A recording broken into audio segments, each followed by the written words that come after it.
just again, huge thank you for joining us for this discussion. We are going to be talking about helping your engineers find time to learn and upskill. And this is a lead dev webinar created in partnership with O'Reilly. The webinar will last roughly 45 minutes, after which both myself and the panelists are going to head over to the lead dev Slack to answer some of your questions in the continuous learning channel. We may also have time to answer a few of your questions live during this webinar. You can submit those via the Q&A. There's a button at the bottom of the Zoom here, and we will try and get to some of those if you get those in. And yeah, let's get started. Let's meet the panel. So as I said, I'm Scott. I'm going to be your moderator today, and I'm joined by Amanda, Kristen, and Sean. Amanda, do you want to go first? Sure. My name is Amanda Sopkin. I started my career in software engineering, and then I transitioned into engineering management. And I have worked out of the New York office for Asana for the last few years. Asana is a work management platform. I specifically manage the dependency planning team, which owns kind of the time-based views within Asana that people use out to map out the different dependencies and stages of a project, and hopefully help make sure that things get delivered on time. Yeah, big Asana users over here at Lead Dev. As an events company, it helps us keep things on track. Kristen, how about you? Yeah, hi everyone. I'm Kristen Foster Marks. I'm the head of developer experience at Depot, which is a really new startup. We're just 2 years old at making builds way faster. Before that, my first career, I was a teacher, teaching English as a second language, both overseas for a couple of years and then at Colorado State University. Ended up getting into software development through a coding boot camp, and have held IC roles and engineering manager roles, technical upskilling specialist roles, and yeah, I just feel really lucky to be in this space. Yeah, I'm really excited to have you on this. Kristen loves talking about learning and development, so she is perfect for this, having done it herself in the past. How about you, Sean? Hi, I'm Sean Lewis. I am an engineering director at O'Reilly Media. I started out as a software engineer. I actually spent a lot of time doing mobile development, wrote a book about mobile development for O'Reilly, actually. I joined O'Reilly, and we do book publishing, but we also have like a whole learning platform, which I'm not sure if you're familiar with. It's great for learning and development, which is the topic of this particular panel. I manage the mobile team and the AI team and some pretty heavy data teams. So that's kind of where my area of expertise is kind of centered. I live in Ohio too, and I have 2 cats, so that's important.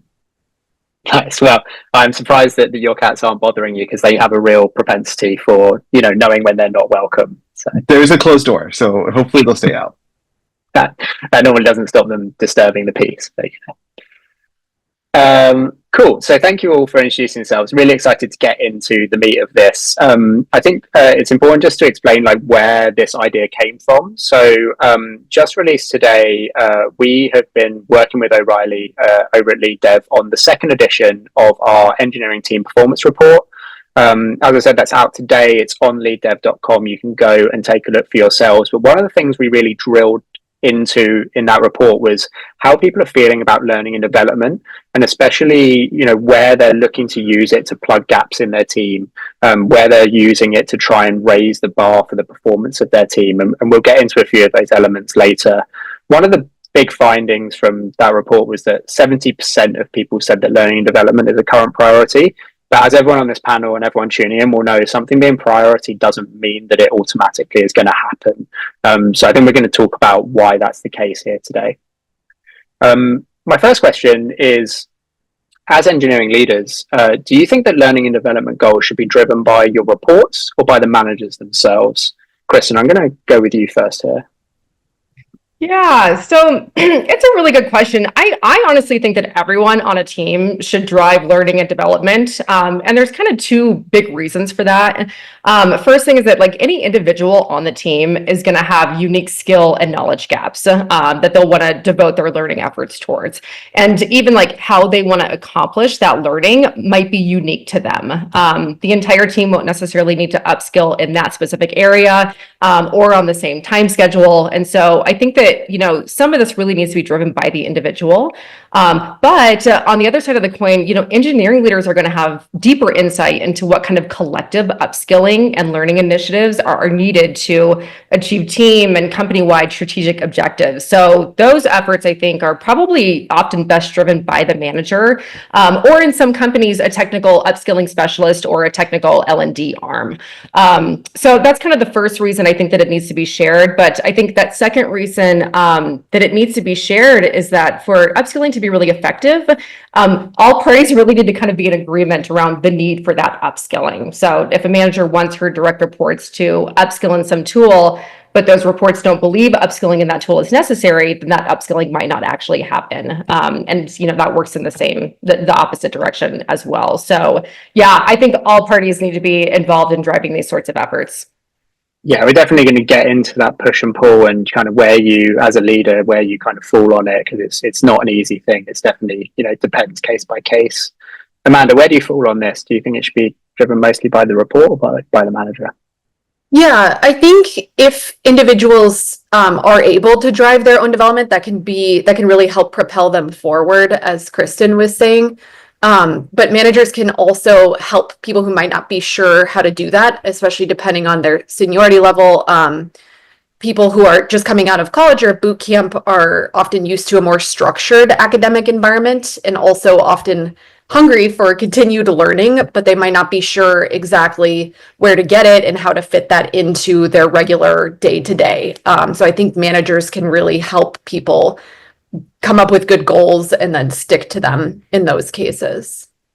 Yeah, there's study after study, isn't there, that engineers really value that continuous learning, but they sometimes just don't really know how to get access to it or when it's like appropriate to get access to it. I think the Stack Overflow survey every year kind of really highlights it being like one of those real big drivers of developer satisfaction. So yeah, it's just like, as I said at the start, something being a priority doesn't mean it's going to happen. So yeah, that's what we're here to talk about. How do you unlock that in your team? Sean, where do you fall on this one? I think it's unanimous. I also think it has to be both managers and engineers and direct reports. I do think that the manager's role in this is really to make sure that you provide some sort of framework, I'll say, like for quantification of upskilling. I think that you can have, kind of what Amanda said, like you can have really kind of unstructured learning, and it won't necessarily be as valuable, or Kristen said, you can have learning that's happening that maybe isn't relevant to what the team or the business or the company needs to move forward. And so the manager's job in this place, in my opinion, is really to kind of set that framework, really to understand how you quantify what you're learning to make sure you're going in the right direction and that the learning is actually happening. So I do think that managers have a role in this, even though I do think that it's just both manager and direct reports who really should be driving learning. Yeah, Sean, have you ever had a case in your career where like your ideas for someone's development haven't really aligned with theirs? Have you been able to resolve a situation like that? Yeah, there have been a few instances of that, right? I've had two of them really come to mind. One of them was an engineer that really wanted to learn something that was very different from anything that we were working on. And my initial reaction was maybe to pull back from that and to kind of come down hard for some reason. I don't know why. But as I gave myself some patience and talked through this a little bit, I realized this could be good because there's things that could be relevant within this particular engineer's interest. In this case, it was a database tool that was used for measuring time windows of data, and it was kind of an interesting little side project. Fast forward probably about a year later, and we actually needed a database tool to measure data within certain windows of time. And this engineer was able to take their learning and the development and upskilling they had in that particular tool and apply that actually to the project. And so we kind of got a head start on it. As I reflected on that, I saw that it was a time where I might have wanted to say, no, you can't do it because it's not relevant to anything we're working on right now. But I think optimizing for the engineer sometimes is better. And another time, that happened with a particular technology that an engineer was interested in, but it didn't really apply to their job. They learned it, and they actually ended up taking a role on a different team that that particular technology was used. And so it was a good time and a good opportunity for them to change careers. And it was a very different kind of role. They went from I think it was a front end engineer who really wanted to learn a lot of stuff about cloud engineering, and so it ended up actually being a cloud engineer, which was really cool. Yeah, and resisting something like that's probably not going to help anyone, right? No, yeah, I think that there's a certain level of responsibility I think that we sometimes feel as leaders and a little bit of push and pull too. Because we sit between the interests of the company and the business and moving projects forward, but we also have to represent the interests of the engineers that report to us. And I think that push and pull is really hard to find a balance. I tend to optimize for the engineer because that's who I feel I represent in the scenario. And that has, I'm talking about times when that's worked well. It has also not worked well sometimes too. And so it's definitely one of those times where it's worked well, but it also could backfire too. Nice. Kristen, how about you? Is this something you've encountered? Yeah, and Sean, I just want to say, I love your humility in saying, sometimes it worked, sometimes it didn't. Something that teachers always kind of laugh about is that you can design the absolute perfect lesson, the perfect course, and if the students don't really show up for it in the right way, sometimes it just doesn't work, right? So it's that context can really make or break something despite our best efforts. But I would say for this particular question, for me, I never really ran into this as a frontline manager for an engineering team, and I think that's probably on me. I don't think that when I was managing a team, I was so new to it that I think I hadn't really gotten to the level of thinking about people's individual kind of learning development plans. So that's on me. But I did think about this a lot when I was running org-wide technical upskilling for Pluralsight's technology teams. So in that role, what I did at the beginning of every year was just conduct a large-scale needs analysis across individual contributors, across engineering leaders, sent out surveys, had conversations live with folks, did focus groups.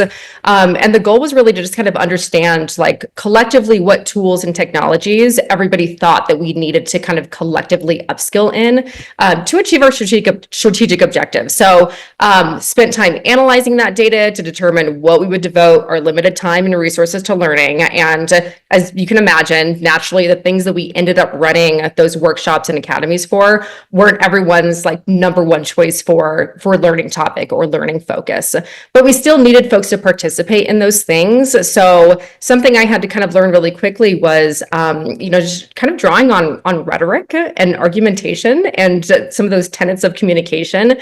We needed to just get buy-in from folks to actively engage. We just had to make it really transparent with folks why their facility with this tool or this platform or this language that we were focusing on was important to their team and to the wider org, and thus worth their time investment. So I think making it clear to learners, to your ICs, to whoever's participating in this learning, making it clear why that learning is useful or necessary in that context is just really necessary. Nice, and thank you for not getting into some of the Greek rhetoric devices. I don't think we have time to really delve that deep into some of these techniques. Amanda, how about you? Yeah, I think kind of like Sean said, and then also, using tools like surveys, the most important thing is to listen to why someone wants to learn something. So not shut it down, but there have been times where someone has said, oh, I really want to learn about XYZ.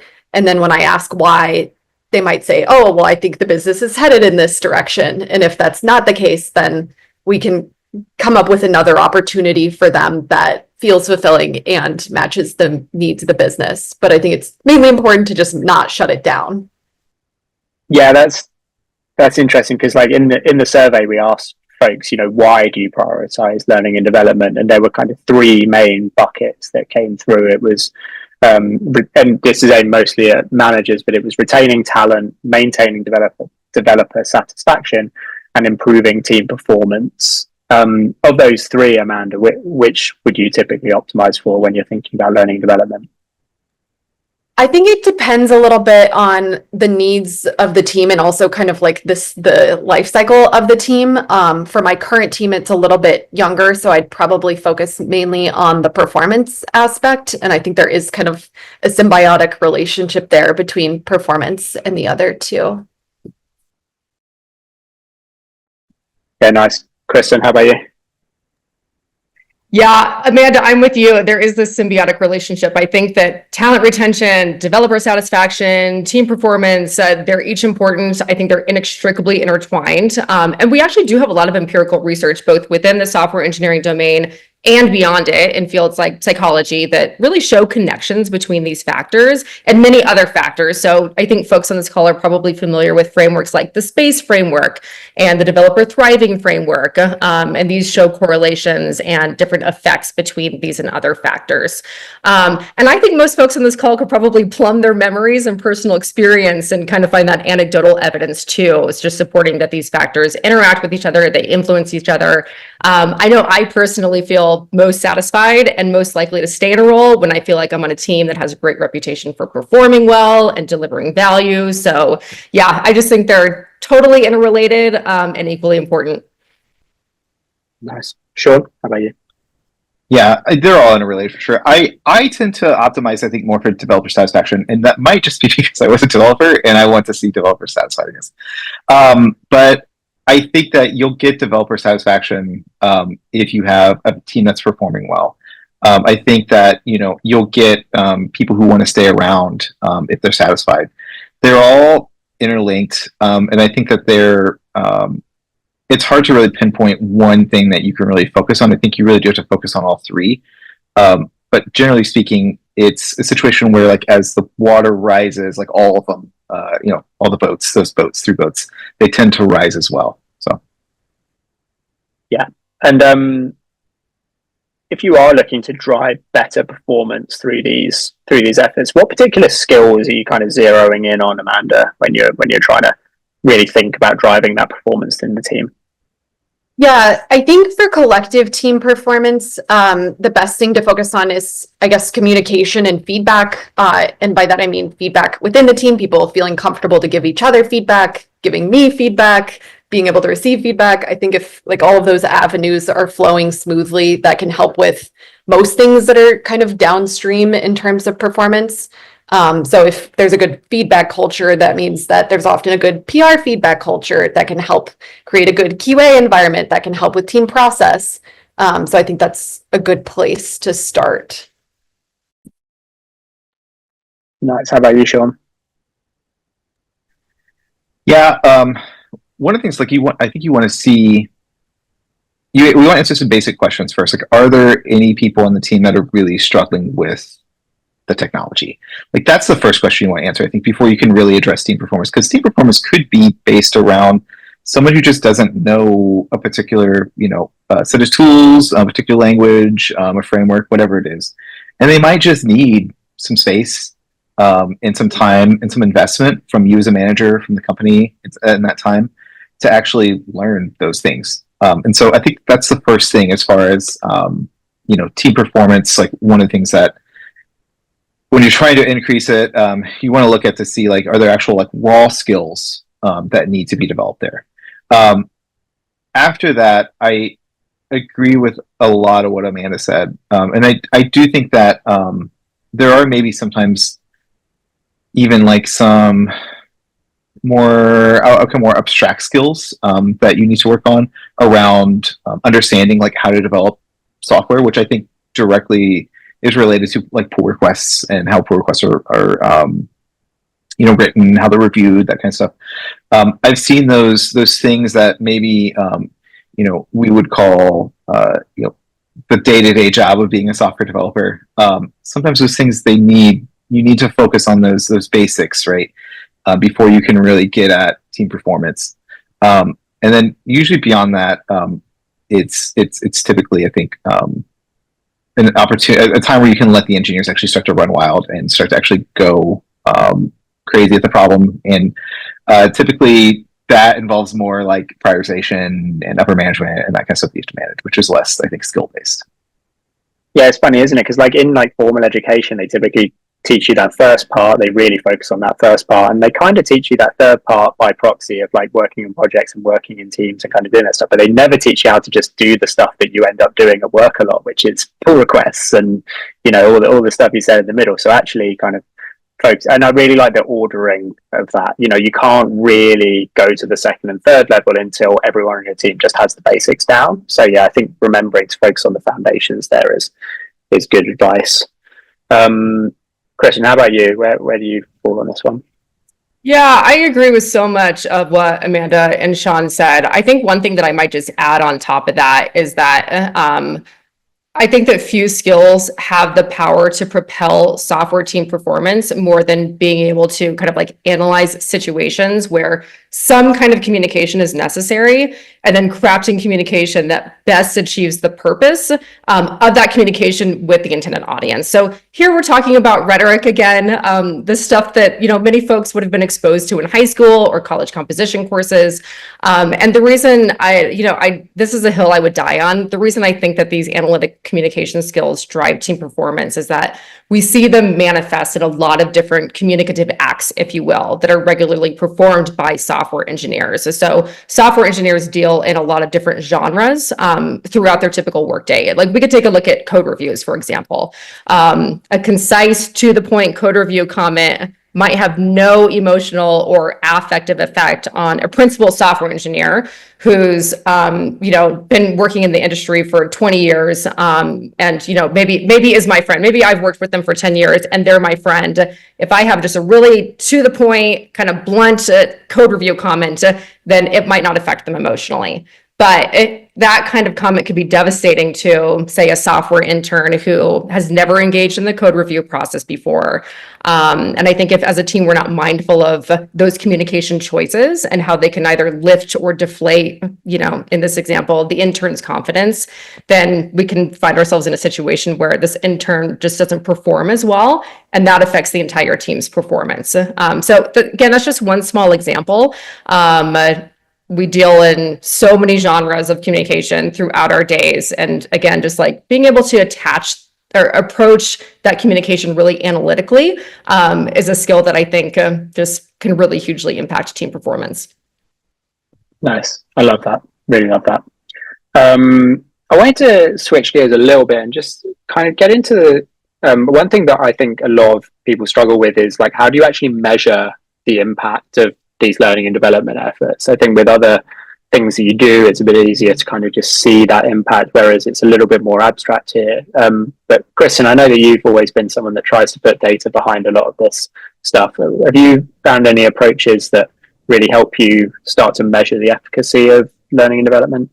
Yeah, and I think it's really important to acknowledge, for anybody who's tried to set up some kind of like structured learning and development effort with their teams and then tried to measure those efforts, measuring the efficacy of these L&D efforts, it's a really hard thing to do. It's not impossible by any means, but it just takes a lot of thought. And to be honest, expertise in training and measurement and assessment are things that make this a little bit easier and can really help you make those assessments and those measurements kind of more valid and more reliable. Not everybody has access to that expertise. If you've got an L&D team, maybe in your human resources department, some tech orgs have their own L&D folks. They can really help you kind of put together valid, reliable measures for, just kind of like looking at the efficacy of your efforts. So just want to say that this is a hard thing to do. If it feels hard, it's because it is hard. But one thing that I think is really important here is, being able to create concrete learning objectives. Because without articulating really specific objectives of the learning, there really won't be anything specific to actually measure. There's so much information on the web from a lot of reputable sources on how to create good learning objectives. So I won't get into the details there, but again, one important thing there is that they should be really specific. otherwise they might not be measurable. So for example, you wouldn't have a learning objective that's just like, learn how to use the Datadog platform, because that's really vague, it's really broad, it's actually kind of unmeasurable. A better objective would be something like explain what software observability is, why it matters, or even something like use search syntax in the faucets list in a log explorer to search log data. These are things that we can actually kind of observe directly and measure. So yeah, concrete ironically sounded like an interview question, not one that I would be able to answer. But Sean, how about you? Have you got any approaches to kind of measuring the outcomes here? Yeah. So I work for O'Reilly. We're huge on learning and development. One of the things we have is a learning platform that has all O'Reilly content, which is great. You don't have to go to the bookstore and keep buying books. It's got Pearson content. It's got like all kinds of public content. We have for admins and for admins consensus for managers too. We have an insights dashboard. We can actually go and you can see data. So I care a lot about data. Data is important to me. I think that it's really important, I think, in making decisions based on the engineers, based on everything, really. But I'll get off that soapbox for a minute and talk about learning and development. Within the Insights dashboard, you can see things like, if a user that reports to you is broadening or deepening on a topic, which is important to understand. I think like topics that they're learning and how they're approaching their learning. You can create assignments. You can do a lot of things that I think are really helpful for managers. You can create shared playlists, and I'm not trying to like pitch. Or we use it a lot. Like it's just a really helpful tool. It's part of my job now to actually help my engineers get better. And it's really useful because it drives those activities that I think are important. So I mentioned shared playlists. One of the things that I think Kristen mentioned, having goals that are actionable and specific are really important towards actually being able to see and measurement of results. Having, I think, activities that go hand in hand with that are also really important. So shared playlists, we used to do a lot of book clubs and like tea times and stuff with playlists that we would go through, or particular books or videos or courses or something like that. And so that was really neat. You can't really measure that though. And so how we would transform that into measurement is maybe you have to give a talk on a specific topic on something you're learning on. I've found that the best way to really learn a subject is to have to talk to a bunch of people about it and be knowledgeable. So that was something that was an easy like binary you can check off, and you can see how the person did with the talk and understand and go to measure how they did with their actual learning. I will say that like that's just one example, and it is really tough because this is a very, I think, a nebulous thing that's hard to measure in a lot of different ways, because you're really getting into how do you measure how someone learned something. A lot of times I would follow up any sort of learning and development goals with goals that were centered around building a project or building a sample application, or really putting that into practice, closing some Jira tickets around using a specific technology framework, whatever. Because then I think you can not only see and measure how the individual is actually done with their learning, but you can actually start to see it in practice, and you really start to see the results and the value from that. So I do agree, like it's a really super hard thing to measure, but there are some ways and stuff that you can see the results and you can track the results instead of trying to measure how well someone learned something. You can do it as a kind of results oriented measure. Nice. How about you, Amanda? I think as a team level manager, I mean, the first thing I look for is like, are we using our learning and development budget, and how is team sentiment around learning and development in surveys? Because that's kind of like a precursor to other outcomes. And then beyond that, yeah, like Sean said, it's going to depend on the specific case. So for example, when I managed an infrastructure team, if we were getting tons of questions during office hours, that was an indication that there was some kind of gap and we needed more learning and development resources for product engineers. Yeah, nice. Like that. Simple in theory. Great. And the topic of this webinar was really helping your engineers find the time to do learning and development. I think that's often kind of the real challenges in the day-to-day.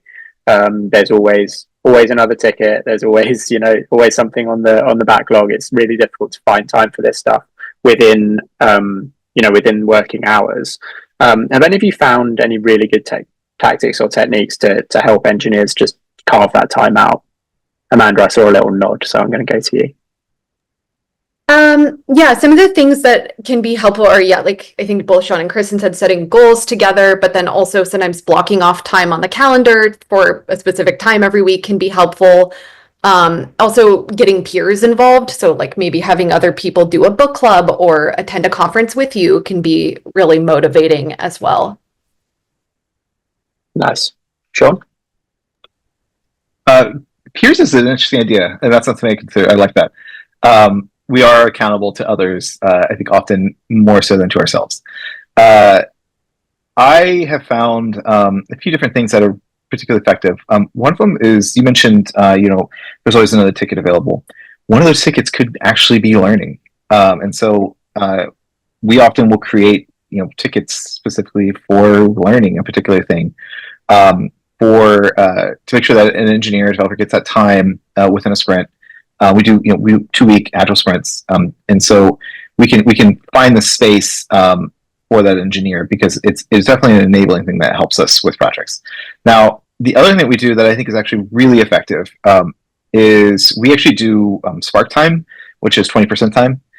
So that has been incredibly effective for, I think, projects internally, but really people use that a lot for learning, and so a lot of goals, a lot of things that engineers want to learn, I think revolve around that spark time that engineers have. That's a harder ask, I think, for some organizations to give away 20% of sprint time, and I feel really lucky that we get to do that. It does make it a little easier. I think that at times, though, when you have those crunch times, it is hard to justify why you should continue learning when you're trying to ship something, and that's when I really fall back on the tickets. And I think the tickets help with space, because you just identify that this is actually something that is part of an engineer's job that they need to do, and I don't expect them to do it on their off hours. I expect them to do it as part of the job while they're working their normal hours for the company. I've never heard of that, and it's such a great idea. I love that. It's so engineering specific as well, but it really is speaking their language. Kristen, any tips from you? Yeah, love creating tickets for learning work. Makes it visible, like Sean said. There's 2 techniques for kind of prioritizing learning that I found success with. First one is running a learning themed retrospective with your team. There's this concept of learning debt, which is something that Dr. Catherine Hicks has written about. And it's just this idea that every time we pass up an opportunity for learning, we accumulate a little bit more learning debt. And the more debt that we accumulate, kind of the farther and farther behind we get. We do not want to accumulate that learning debt. But we so often feel like there are bigger priorities. We sometimes feel guilty for taking time to learn. There's all kinds of things that get in the way of actually learning on the job, right? So I found that just having a really vulnerable conversation with my team around those times that we were kind of passing up learning opportunities and letting that learning debt accumulate just kind of got everyone essentially acting in a self-interested way, a really necessarily self-interested way, and advocating for their own learning time. So that's one thing I would suggest. Also, learnathons, which are exactly what they sound like. It's a hackathon, but focused on learning. Had so much fun doing these at Pluralsight. And what I liked about these was that in order to run a learnathon, you have to get approval and buy-in from the highest levels of the engineering organization. So at Pluralsight, we had our VP of engineering, ask to do this, and then give messaging to folks at all levels, hey, y'all, we're taking a week to do this. I don't want you working on other things. We are all learning. And, folks created their own learning objectives. Some folks did this individually. Some of them got into teams to tackle some learning objectives. But just having that higher level leadership buy-in was really, really critical there. So. Nice. Perfect. I'm going to take a couple of questions from the audience. We've got 10 more minutes, which is great. So we've got one here from Doug, and he said, Kristen mentioned learning framework, specifically the SPACE framework. He's unfamiliar with this concept and was interested in how you go about selecting a learning framework for your teams. How do you start to weigh up the pros and cons? I'll start with you, Kristen, on this one. Yeah, and so Doug, I think I probably didn't state that very well. So things like the SPACE framework or the developer thriving framework, they're not learning frameworks. Rather, they're frameworks that look at what helps developers essentially like have a good developer experience, what helps them be satisfied, what helps them be happy, what helps them thrive, what helps them be productive. So there's a few different frameworks that have been thrown out over the last several years. The folks at DX have a framework. There's a kind of a group of core researchers who are looking at this conceptually. And so, yeah, again, they're not learning frameworks, but I think they're all worth taking a look at. And you can find so many resources online. There's so many webinars. There's even conferences devoted to the stuff that you can kind of really dig in and kind of see what resonates the most with you and make a choice about, you know, what you want to use with your team. Nice. Sure. And Amanda, have you got any advice on frameworks? I will say that, yeah, so as far as specific learning and development measurement frameworks, what I've found is I've never found a framework that actually works for every team and for every individual. I think that measuring the indicators on the teams and around projects is usually a better indicator of how learning development's going than an individual kind of tracking framework, I'll say. I do think that oftentimes a lot of the frameworks that I've seen have been focused more on amount of time spent, which I personally don't think is the best metric. I think that there is some correlation there, but I don't think that it's the only story. So I don't know. I'm naturally kind of a little hesitant to apply frameworks around measuring an individual's performance in a kind of a broad way, because I think that there's just so much nuance and so much has to be accounted for that I personally haven't seen one that actually is super effective in every scenario. Yeah, that's fair. Amanda, I've got a different one for you. So Matt was asking, what frameworks or follow-on exercises are useful for promoting intern or junior growth based on code reviews? Yeah, I think Kristen was talking about how just code review in general can be really challenging because everyone has a different approach and it's really sensitive to get feedback on your work.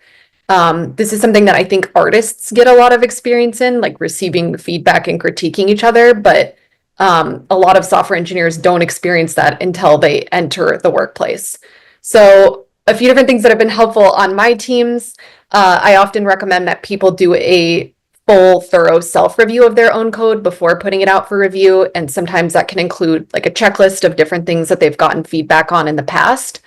And then on the team level, I find it really helpful to have a live discussion about code review norms, and ideally like a live review exercise, because there's not really a standard way to do it. And I find that people have totally different levels of calibration and how thorough they are, what is a nit, what is blocking, how strongly are things worded, and just talking about that as a team can be really helpful in building psychological safety and helping individual team members realize like, oh, I was always taught to give this kind of feedback, but this person doesn't think that's necessary, and talk about those differences.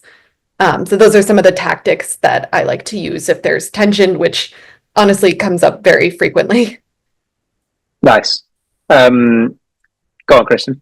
Yeah, Amanda, I love those strategies. One thing I'd love to add is, and this was suggested to me by my very first engineering manager when I was a little baby junior engineer coming out of my boot camp. He recommended annotating my own code reviews, explaining my choices. And it's something that I still do to this day. And what I've found, and I've gotten feedback and affirmation of this, it helps my reviewers to not have to guess about why I made certain choices, but it has also forced me to be able to articulate certain things about the code.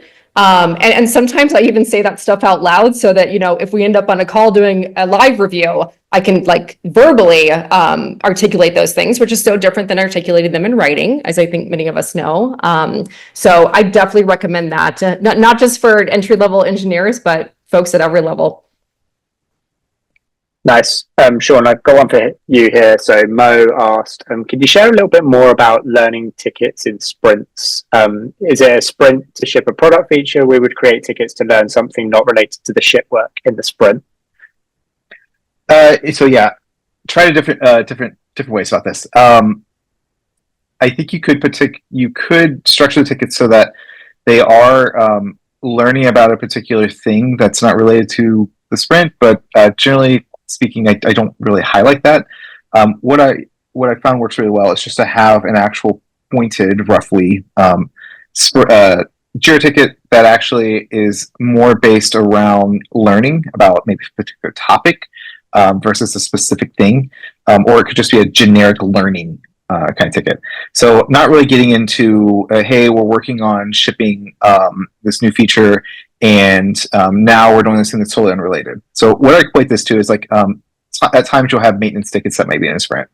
And so those maintenance tickets might not be related to the work that you're doing. They might just be related to the normal kind of keep the lights on work that teams have to do. So as far as like classifying the ticket, I really classify it as that keeping the lights on kind of work. So I don't think the fact that it might be unrelated to a particular project that's being worked on, I think that's okay. But I usually am not calling out a specific topic. Usually we might have one ticket for each individual in the on the team who's learning to. Some individuals might not be learning something at the moment from like in a structured kind of way. There might be some individuals who really are learning specific things, and I think it's good to call that out too, because you can see that other engineers can see that. From the standpoint of I mentioned keeping the lights on work, we also do try to prioritize and structure our work based. There was I think a blog post, I can't remember, from the Dropbox CEO or CTO. It was about how they check out different time within a sprint based on percentages. And so you've got maybe 40% of new feature work. You've got maybe 30% of bug fixes and that kind of stuff, 20% keeping the lights on, and I don't know what the other percent was. But we try to structure our sprint so that we have a certain amount of new feature work, keep the lights on kind of work, and maybe bug fixes and that kind of stuff. Although there have been times where we've said, no, we're only doing bug fixes first, and all our work is going to kind of, we're starting with bugs, basically. In that case, we still do set a certain percentage of time aside with those tickets for individuals that are learning. Awesome. Thanks, Sean. I desperately wanted to get to all the questions because there's so many good questions, but we have unfortunately run out of time. That doesn't mean that we can't answer them. So we're going to grab these questions and we're going to take them over to the Lead Dev Slack, and we're going to put them in the continuous learning channel. And hopefully our panel will have some time today to kind of jump in there and answer any questions that you have. And we can keep the conversation going there. Before we do, I just want to say a huge thank you for everyone who tuned in live, and thank you to anyone who's watching this on demand. I want to say a massive thank you to O'Reilly for partnering with us on this webinar, and the biggest thank you of all to our panelists today for sharing some really great kind of personal insights and some really useful tips on how to make learning and development more accessible for your engineers. So Kristen, Amanda, Sean, and everyone tuning in, thank you so much, and see you again soon.